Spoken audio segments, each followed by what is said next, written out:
ने समय दिया। मैंने केवल एक बार कहा और वो स्वीकार कर लिया आमंत्रण। तो मैं उनके सम्मान में अपने कुछ एक केवल मुक्तक पढ़ूंगा, क्योंकि वो भी मुक्तक अच्छा लिखते हैं, तो एक मुक्तक उनके चरणों में समर्पित करता हूं कि संघर्ष है तो बांटकर अनुपात करता चल, संघर्ष है तो बांटकर अनुपात करता चल, 2 घड़ी दिन 2 घड़ी रात करता चल, 2 घड़ी दिन 2 घड़ी रात करता चल, तेरी मूरत भी बनेगी एक दिन चौराहा पर, तेरी मूरत भी बनेगी एक दिन चौराहा पर, आदमी है आदमी से बात करता चल। आदमी हूँ 4 पंक्तियों से जुड़ता हूँ। देखें कि कविता राजशक्ति अर्चन का साधन नहीं हुआ करती है, कविता राजशक्ति अर्चन का साधन नहीं हुआ करती है, रोजी रोटी के अर्जन का साधन नहीं हुआ करती है, कविता जीवन वैतरणी है, ऋषियों मुनियों की भाषा है, कविता सिर्फ मनोरंजन का साधन नहीं हुआ करती है, कविता सिर्फ मनोरंजन का साधन नहीं हुआ करता। और आप लोग गांव में बैठे, गांव हमारे लिए बहुत बड़ी चीज़ है कि स्वयं के घर स्वाधीनता की प्राप्ति का संदेश तब आगे बढ़ेगा, शहीदों के त्याग का परिवेश तब आगे बढ़ेगा, मात्र शहरों की प्रगति से काम कुछ चलना नहीं, गांव जब आगे बढ़ेंगे देश तब आगे बढ़ेगा, गांव जब आगे बढ़ेंगे देश तब आगे बढ़ेगा।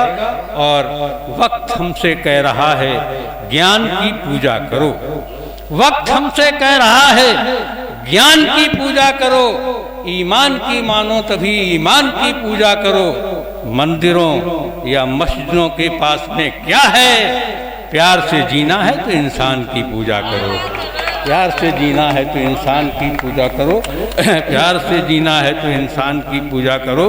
और गांव के लिए 4 पंक्तियाँ और सुन लीजिएगा कि हम लोग ज़्यादातर गांव के लोग हैं, अब शहरों की ओर भले आ गए हैं कि स्वयं के घर हर किसी को ठांव देते हैं, स्वयं के घर कोई भी रिश्तेदार आ जाए, स्वयं के घर हर किसी को ठांव देते हैं, गुड़ की ढेली नीर शीतल छांव देते हैं, ये सच्चाई है रंच भी झूठ मत समझो, विश्व भर को दाल रोटी गांव देते हैं, विश्व भर को दाल रोटी गांव देते हैं। गांव कोई छोटी मोटी चीज नहीं है, गांव से पलायन मत कीजिए, इसकी तरफ ध्यान दीजिएगा।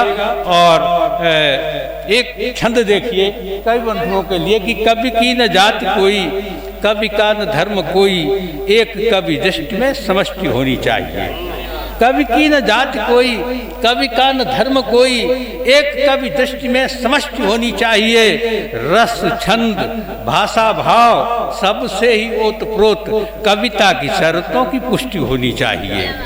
कवि का ये काम नहीं दूसरों को गालियां दे, कवि की तो भाषा सदा शिष्ट होनी चाहिए, कवि और संत में न भेद हुआ करता है, कवि की कबीर जैसी दृष्टि होनी चाहिए, कवि की कबीर जैसी दृष्टि होनी चाहिए, कवि की कबीर जैसी दृष्टि होनी चाहिए।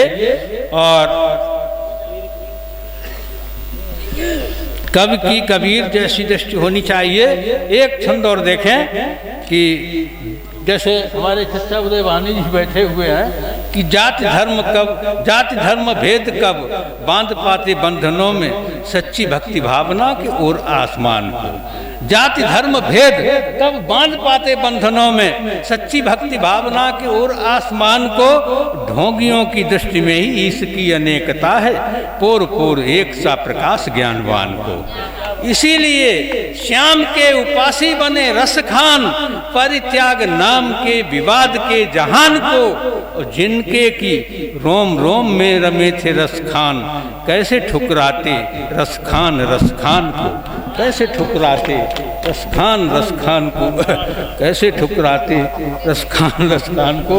और चूंकि ब्रजभाषा का भी वो एक छंदा सवैया सुनाई दे रहा हूँ। देखें कि जन्मांतर एक मुक्तक राम पर सुनाई दे रहा हूँ कि सलोनी जिसकी सुबह हर शाम लगती है, सलोनी जिसकी सुबह हर शाम लगती है, धरा पर उतरा तीर्थ का धाम लगती है। राम भक्तों के अनुभवों ने बताया है, अवध की हर गली सीताराम लगती है, अवध की हर गली सीताराम लगती है। और चार पंक्तियाँ और देखें कि सीखना श्री राम से आदर्श है, सीखना श्री राम से आदर्श है, लोक मर्यादा हेतु संघर्ष है, चरण चिन्हों पर चलेंगी पीढ़ियां तक, सोचना हर किसी का उत्कर्ष है, सोचना हर किसी का उत्कर्ष है, सोचना हर किसी का उत्कर्ष है। और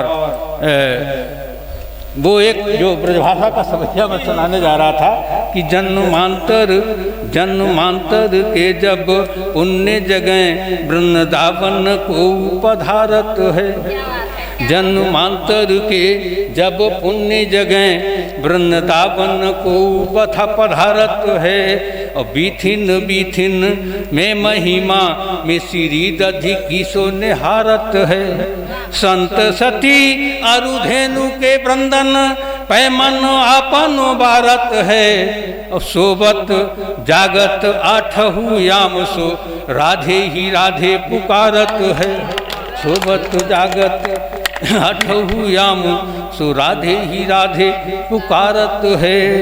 और एक छंद और ब्रजभाषा का देखें कि राधिका श्याम को रूप निहारिकें, रीझी गई रस खान की आंखें, राधिका श्याम को रूप निहारिकें, रीझी गई रस खान की आंखें। और नेह सुधा रस सिंधु में डूबी के भीजी गई रस खान की आंखें, चित्र अनूठे ही गोकुल गांव के खींची गई रस खान की आंखें। और तासों ही छंदन में रस खान उलीची गई रस खान की आंखें, तासों ही छंदन में रस खान उलीची गई रस खान की आंखें। और लगराग में ज़्यादा समझ लिए दे रहा हूँ, एक छंद और देखें खड़ी बोली का, छल दम्भ द्वेष का समूल होगा अंत तब, पर हित काद्रगों में चित्र होना चाहिए। छल दम्भ द्वेष का समूल होगा अंत तब, पर हित काद्रगों में चित्र होना चाहिए। और काम क्रोध मोह पास झांकने में सकुचाएं, संयम का पंथ यूं सचित्र होना चाहिए। दुनिया की दृष्टि में हो चाहे अपवित्र भाव, किंतु मन स्वयं का पवित्र होना चाहिए। और कुछ हो न हो कि आदमीयता के पास केवल सुहावना चरित्र होना चाहिए, केवल सुहावना चरित्र होना चाहिए।